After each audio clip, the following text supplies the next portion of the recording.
Right. So for those of you who don't know me, I'm David Salz. I'm one of the third years at Wills. I guess I'll be hopefully graduating in a few weeks. It's an honor to be here and to present this Grand Rounds for you. Dr. Payton, thank you so much for being here today, and I had a great time at lunch and just getting to know you a little bit better. So thank you for spending your afternoon with us. Just wanted to say hi quickly to Ben Roberts, and just so you know, so they actually have wireless at Tenwick, but it's not very fast. So they basically, anyone else who's at Tenwick who normally could have wireless, everything is shut down. No one else on the compound, which is very big, can get wireless. So everyone there is making a sacrifice so Ben can be with us here today. So the goals of WIRE. So the goals coming in, you want to assist those in need who have poor access to care, and for us, experience and better understand new cultures, learn new surgical techniques, as well as establish and continue to foster new and now developing relationships. So I wanted to talk just a little bit about my background with international ophthalmology. Going to Tenwick was actually not the first time I'd been on a medical mission. When I was in high school, both my parents are ophthalmologists who actually trained at Wills Eye, and this is me with my father next to me and a team of ophthalmologists with Sea Surgical Eye Expeditions. So this was over the summer of my junior year in high school, me with my father. I then did another medical mission when I was in medical school. In between my first and second year, I went to Ghana with Unite for Sight. I assisted in the operating room as well as did some local screenings out in the community at schools. So that brings me to my latest experience, which was getting the honor of going to Tenwick Mission Hospital in Kenya. This is the sign that you see when you approach. And this is kind of the street that goes into Tenwick. And you can see it's not, kind of like your typical Philadelphia street. There's kind of people all throughout the road. There's a lot of people selling food and things like that as you approach the hospital. And this is outside the eye unit here, and you can see in this instance here, these are people who are registering, and all these people are in a line. What you cannot see is that there's generally a huge line of people as you go outside as well who are waiting to register there. This is inside the clinic. So basically, in the United States, this would definitely not fly because of our hip issues. But basically, there's 5 rows of chairs with exam chairs and slit lamps. You can see here that the equipment there is not the newest, and it would be hard to do a nice depressed exam on this chair, but it works nonetheless. And you can see this is Michael Chen, who's finished his fellowship. He's spending 2 years out at Tenwick. He's corneal trained. Ben Roberts, myself, and then a few of the other clinical officers on the end. Here's a typical patient who you might see in clinic. They treat all kinds of patients, adults, children. Here's a child with infantile esotropia. This is inside the ward, so almost everything, especially surgically, is done as an inpatient at Tenwick. And there's a men and women's ward. And in the morning, kind of everyone lines up and before surgery. The most common surgery that's being done at Tenwick is something called manual small incision cataract surgery. I'm going to show a quick video for those of you who haven't seen it. And if you wonder why it's not so slick, this is actually me doing it. This is one of my earlier cases. So basically, to go through quickly, we're putting in a suture in superiorly to keep the eye rotated downward, and then making a peritomy superiorly.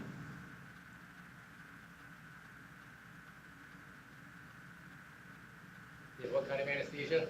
So everyone there is blocked. So retrobulbar block. There is no anesthesiologist during these surgeries, so you don't really have a choice. No IV. No IV.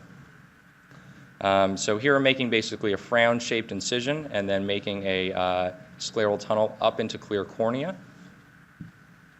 And you notice I'm pushing really hard here. They continue to reuse instruments there to save as much money as possible. And so these blades are basically used and re-sterilized until they basically can't cut anything anymore. So actually it's a problem when you come back to the U.S. because you go in and you're tempted to just pop right into the anterior chamber. Here, making basically it's an envelope shape. This is a technique that Dr. Roberts also uses, and basically kind of opening up in a V or envelope shape. Now hydrodissection and rotating the nucleus here, and you can see this is a really big cataract, and freeing it up, and then basically irrigating underneath the nucleus. I probably pushed this one a little bit too hard, but it's going to pop out in a second. There it goes. And removing there wasn't much cortex, removing the remaining cortex with a manual irrigation aspiration. It's called a Simcoe. And then putting in a lens. This lens is actually from India. I think Ben can probably tell you exactly, I think it's about $5, significantly cheaper than our lenses here. But it works well with the larger incision. This lens does not fold. And then just rotating that into the bag there. And the wound self-seals, and then just basically cauterizing the conjunctiva back. That surgery probably took me 30 minutes. I think it can take a very good surgeon probably 5 minutes. I'm sure Ben does it a lot quicker. Just a quick, there was a prospective randomized trial of phacoemulsification versus manual small incision extracapsular cataract surgery, or what we call SICS, done in Nepal with Dr. Rui, as well as David Chang, and they basically did a head-to-head comparison, and they wanted to compare the results of doing phaco like we do in the United States with manual small incision extracap. And basically the conclusion is they both ended up achieving excellent visual outcomes with low complications, and both patients actually had very good vision, and they discussed that, the cost of doing this surgery is significantly less because with phacoemulsification we have disposable cassettes. It's a much more expensive technology. And in developing countries where cost is a big issue, given that the success rates are very similar in both surgeries, it certainly may be more appropriate given the cost issues. This is a picture of me in the operating room with Dr. Roberts. He's watching very intently. And this is me actually examining my first patient who I did small incision cataract surgery on here. This is with the family afterwards. And when I came back, everyone wanted to know, what cases had I been able to do while I was at Tenwick? And as I was saying, the majority of cases were 6, so I did 15 of those surgeries. I did 1 phaco, actually.